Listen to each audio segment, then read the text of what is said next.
quwwata illa billah. Subhanaka la ilma lana illa ma 'allamtana innaka antal alimul hakim. Rabbi shrah li sadri wa yassir li amri wahlul 'uqdatam min lisani yafqahu qawli bi jahin nabi wa alihi amma ba'd. Nawaitu ta'alluma wa ta'lim wa tadhakkura wa tadhkir wa naf'a wal intifa' wal ifada wal istifadah wal hatha an la tamasuki bi kitabillah wa sunnati rasulih wa du'a ila al huda wa dalalata 'ala al khair ibtigha' mardatillah wa qurbihi wa thawabihi subhanahu wa ta'ala. Teman-teman yang dirahmati Allah subhanahu wa ta'ala, pertama yang kami hormati dan yang Allah dan segenap para sahabat hijrah dimanapun antum berada, mudah-mudahan semuanya selalu mendapatkan keberkahan, panjang dalam ketaatan, diberikan kesehatan, amin ya rabbal alamin.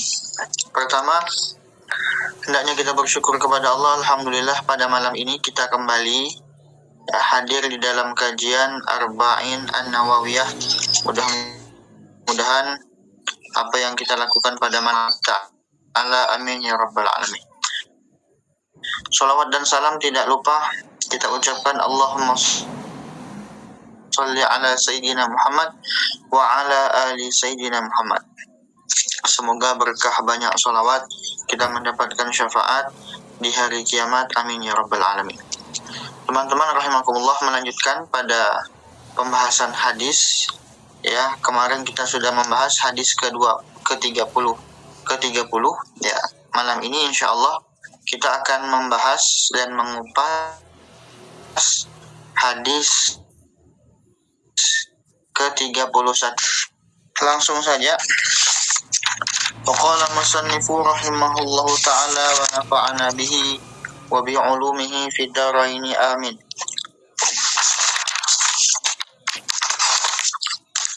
Al-hadithul hadi wa thalathun.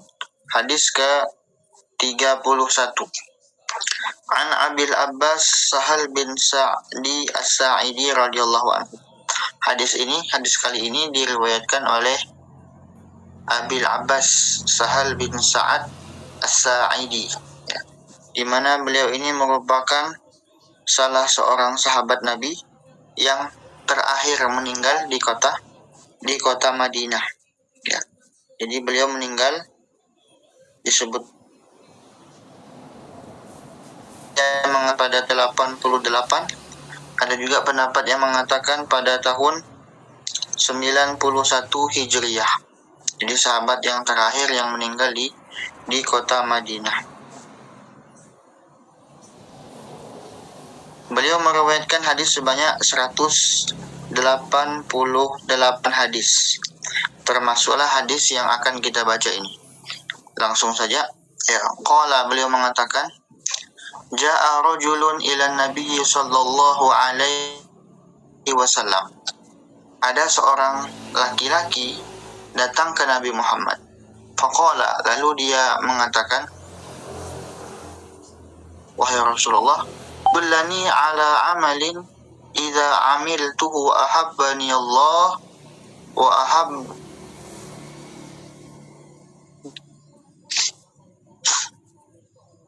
Ya, wahai Rasulullah, dullani, tunjukkan saya ya, ala amalin, atas suatu amalan, artinya saya minta amalan begitu. Idza amiltuhu, jika ahabbanillahu, Allah mencintaiku, wa ahabbanin nasu, dan manusia mencintaiku. Jadi orang ini datang ke Rasulullah minta suatu amalan yang bisa menyebabkan dia dicintai Allah dan dicintai oleh manusia. Ya. Nah, ini bisa juga kita jadikan sebagai ya target kita. Bukan hanya Allah yang cinta, manusia juga bisa cinta. Bagaimana amalannya? Faqala, Nabi bersabda, izhad fit dunya.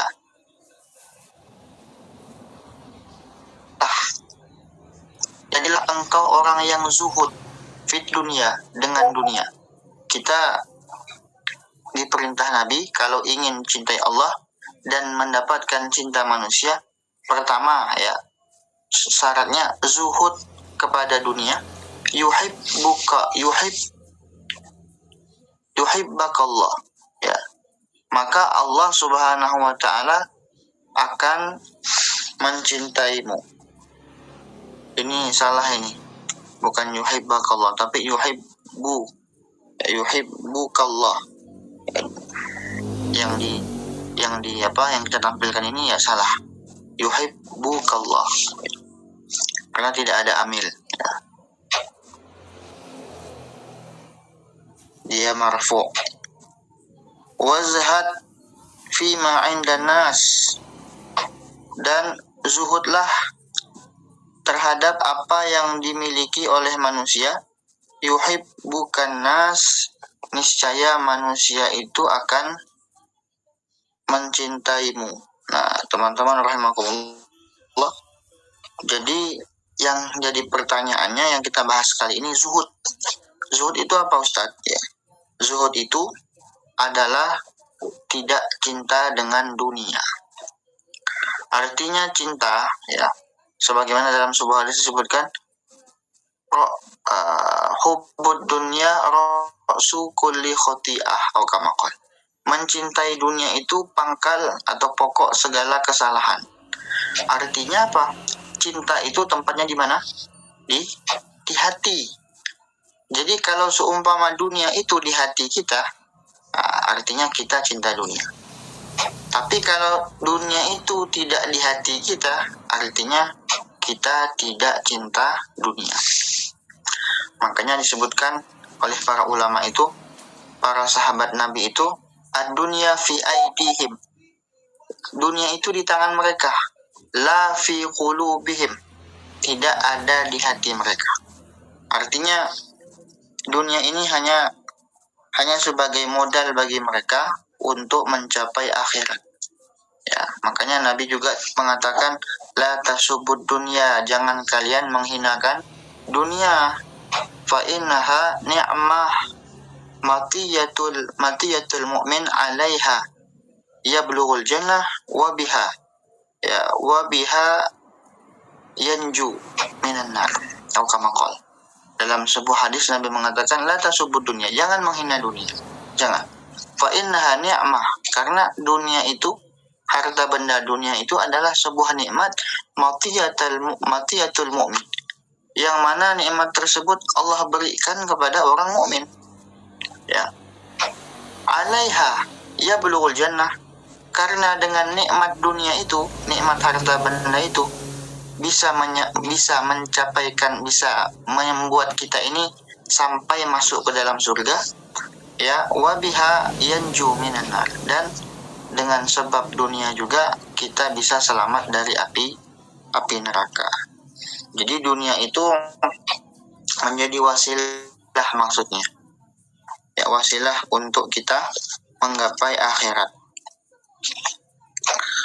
Ulama juga menyebutkan, ya, di dalam kitab ini kita baca Arba'in, ya, karena kita membahas tentang zuhud, saya juga membawa kitab ini, kitab guru saya yang baru beliau cetak, namanya adalah kitab Zawaidul Fawaidil Mukhtar, karangan daripada Al-Habib Ali bin Hasan bin Ahmad Baharun hafizahullah ta'ala. Dalam kitab beliau ini juga disebutkan, ya, secara gamblang ciri-ciri orang yang zuhud, alamatu zahid min ghairihi, ya, tanda-tanda orang yang zuhud itu seperti apa, teman-teman? Kata beliau begini, idza kana al-insan, ya, idza kana lil insan waladan, kalau ada orang punya dua anak, ahaduhuma talibul ilmi, salah satu dari dua anak ini, ya, adalah seorang penuntut ilmu seperti kita lah, seorang santri penuntut ilmu, wa hafidhu kitabillahi ta'ala, dia menghafal Quran, Wada'i ilallah, dan dia juga orang yang berdakwah di jalan Allah.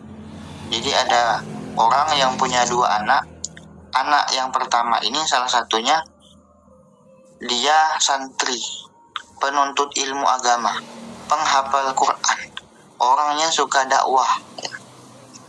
Kemudian wal akhor, anak yang satunya ya'rif komputer, dia bisa, artinya ahli komputer ya, ahli teknologi ya.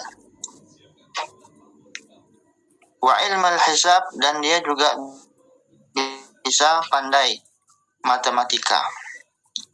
Kemudian intinya ilmu dunia ya, min umurid dunia, daripada ilmu-ilmu dunia. Fayamilu ila hadha aksar minal awal, maka orang tuanya ini lebih condong kepada anak yang kedua daripada anak yang pertama. Anak yang pertama ya penuntut ilmu, santri ya, kemudian dia hafal Quran, kemudian dia seorang dai ya.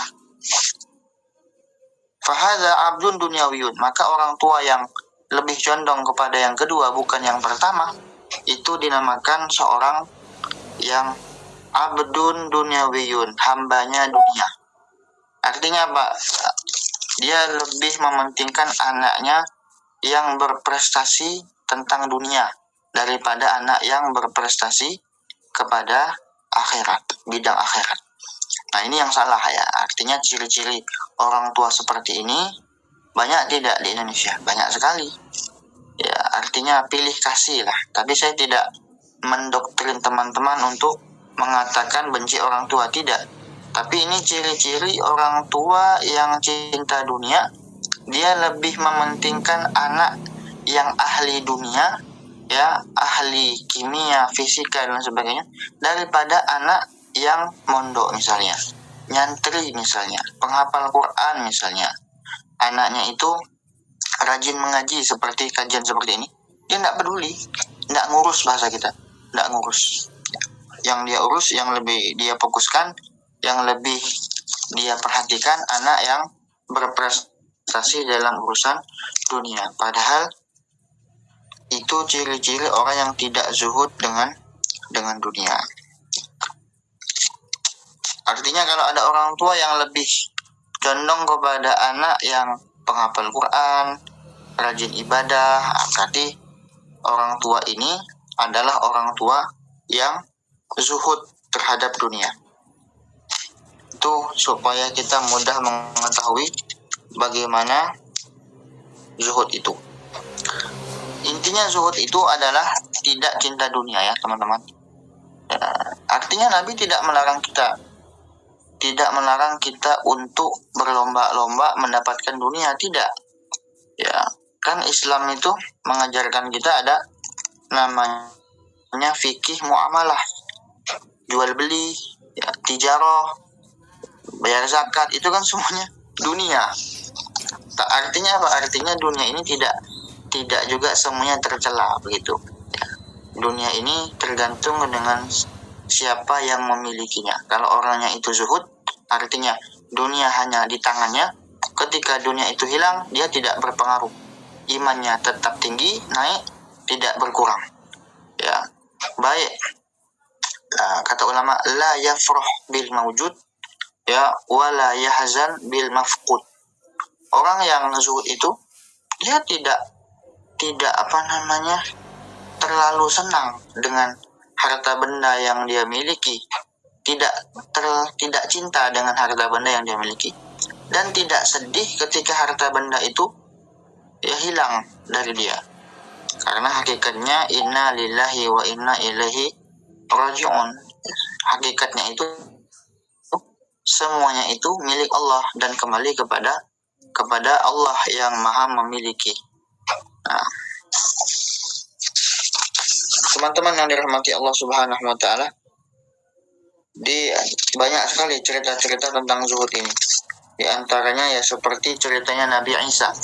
Nabi Isa alaihissalam pernah keluar rumah, kemudian ada seorang Yahudi mengikuti beliau. Ketika itu beliau keluar rumah membawa satu roti, sedangkan Yahudi itu membawa 2 roti. Ketika Yahudi itu ditanya oleh Nabi Isa, apakah engkau mengikutiku? karena ingin mendapatkan roti. Ya, kata orang Yahudi itu iya. Akhirnya Nabi Isa mengeluarkan rotinya ketika sudah masuk waktu makan siang. Nabi Isa mengeluarkan rotinya, ternyata cuma satu. Akhirnya Yahudi ini yang punya 2 roti, dia juga hanya mengeluarkan satu saja. Yang satu disimpan.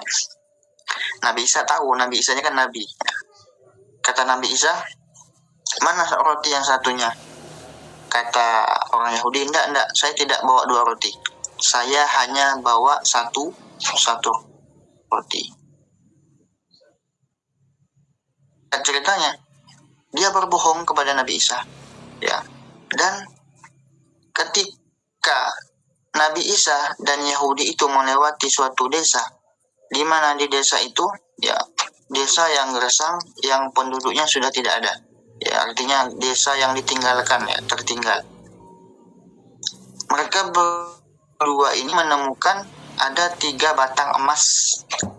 Lalu Nabi Isa mengatakan, kata Nabi Isa, nah, karena kita ini berdua, ya, maka ini akan kita bagi rata, kata Nabi Isa. Aku satu, kamu satu. Dan satunya lagi, kata Nabi Isa, ya akan aku berikan kepada orang yang makan roti kamu. Apa kata orang Yahudi itu? Oh, yang makan roti, ya saya punya roti, yang makannya saya. Baru dia mau mengaku, ya. Ini menunjukkan orang itu cinta dengan dunia. Teman-teman rahimakumullah. Dan Nabi Muhammad SAW beliau sering ditawarkan dunia dari malaikat Jibril. Ya, ditawarkan gunung Uhud jadi emas dan lain sebagainya. Tapi gimana komentar beliau? Ya, beliau lebih memilih, ya, menjadi abdan, menjadi seorang hamba, menjadi seorang budak daripada menjadi seorang nabiyan malikan. Kan beliau diberi 2 pilihan. Ingin menjadi nabiyan abdan atau nabiyan malikan.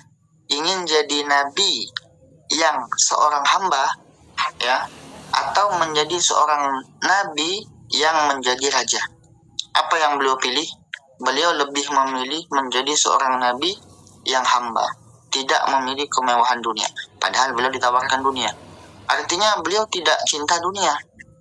Ini menunjukkan, ya, bahwasanya beliau mengajarkan kepada kita, dunia itu jangan sampai di hati. Cukuplah dengan seperlunya saja, sebutuhnya saja.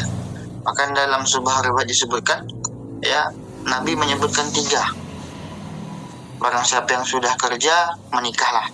1. Mampu, ya, punya finansial dan punya kemampuan fisik yang cukup, ya, mampu, maka hendaknya nikah. Ya. Yang kedua, kalau tidak punya pembantu, cari pembantu. Yang kedua. Yang ketiga, kalau tidak punya rumah, carilah rumah. Artinya dunia itu hanya kebutuhan. Butuh istri, butuh pembantu, kemudian butuh rumah, tempat berlindung. Begitu. Selebihnya itu, ya, itu bukan kebutuhan, tapi keinginan. Makanya guru kami pernah mengatakan, di antaranya adalah Dr. Hatim Subakti. Ya, beliau salah satu guru senior yang ada di Dalwa.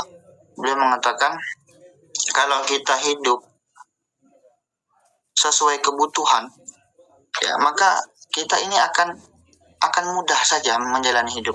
Tapi yang susah itu apa? Yang sulit itu kalau sudah kita hidup sesuai keinginan. Ya, ingin ini, ingin itu, banyak. Tapi kalau sesuai kebutuhan, insya Allah kita sudah tercukupi.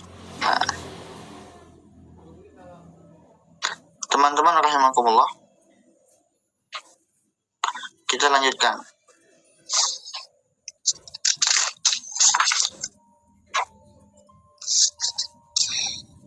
Nah, jadi dunia ini disebutkan itu dunia mislu zilik. Dunia itu seperti bayangan kita. Inoktahu taroja. Kalau kita tinggalkan dunia itu, maka dia akan kembali kepada kita. Artinya kalau kita tidak mengejarnya, dia mengejar kita, begitu. Ya. Wa in dan kalau wa in taba'tahu, dan kalau seumpama engkau mengikutinya, ya, maka dia itu akan taba'ad, akan menjauhi kita. Ya, seperti bayangan ya, kalau kita tidak kejar, kita tinggalkan bayangan, bayangan ikut kita. Tapi kalau bayangan itu kita kejar, ya, maka dia akan menjauh dari kita. Kalau tidak percaya, silakan diperhatikan sendiri. Itulah gambaran dunia. Kalau semakin dikejar, semakin jauh. Tapi kalau kita tidak mengejarnya, dia akan mengejar kita. Lalu kita ngejar apa? Ngejar akhirat. Dunia hanya sebagai perantara. Wallahu a'lam bishawab. Mungkin kesimpulannya adalah zuhud itu ya adalah cinta yang hanya di tangan, bukan di hati. Artinya kalau masalah zuhud dengan dunia, jadikan dunia itu bukan di hati, tapi dunia itu di tangan. Artinya ketika hilang tidak sakit hati, begitu. Sedangkan zuhud terhadap apa yang dimiliki orang, artinya kalau seumpama contoh tetangga kita baru beli mobil baru, ya, kita zuhud. Artinya tidak terlalu tidak iri dengan yang dia punya, ya, sampai kita juga ingin beli yang lebih mewah daripada dia, jangan. Ya, itu namanya zuhud, tidak cinta terhadap harta benda yang dimiliki oleh orang lain, tidak iri kepada dia, gitu. Wallahu a'lam bishawab. Saya kembalikan kepada moderator. Syukran.